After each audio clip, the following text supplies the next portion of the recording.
comprennent le sens. Alors, pour dérider un peu nos amis auditeurs de Radio Courtoisie, donc je tire du livre Le français administratif d'Alfred Gilder, une série de perles que vous donnez. Alors bon, elles ne sont pas toutes du meilleur goût. Hein, mais... non, mais je peux faire pire. Alors, c'est un panneau qui est lu dans une station thermale, les Bains d'Alméras. Il est écrit ceci à l'entrée d'une piscine. Il est expressément défendu aux hommes de pénétrer dans le bassin des femmes.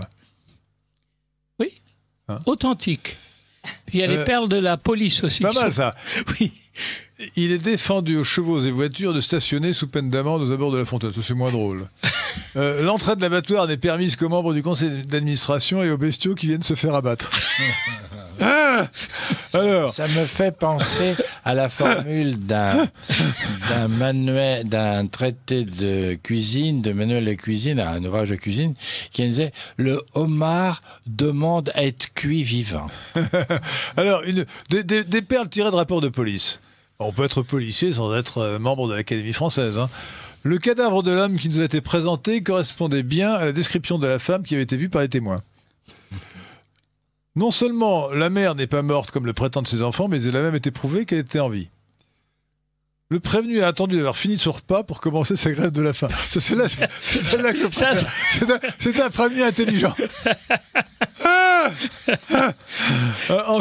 L'homme a refusé de reconnaître qu'il nous avait menti en affirmant qu'il était mort. Interrogé par nos soins, il nous a alors menacé de répondre si on continuait à l'interroger. L'homme sorti de... L'homme, excusez-moi mesdames, je lis, hein, c'est écrit dans un livre très sérieux sur le français administratif. L'homme sortit de son pantalon un engin avec lequel il frappa violemment l'inspecteur à la bouche. Non, monsieur Gilder, franchement, il les a inventés. Hein. L'homme nous raconta toute la vérité qui n'était qu'à d'issus de mensonges.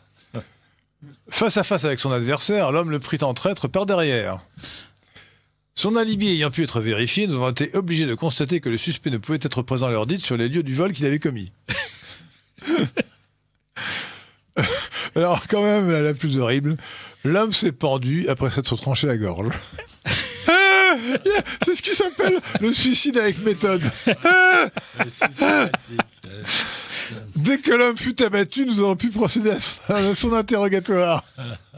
Alors ça, honnêtement...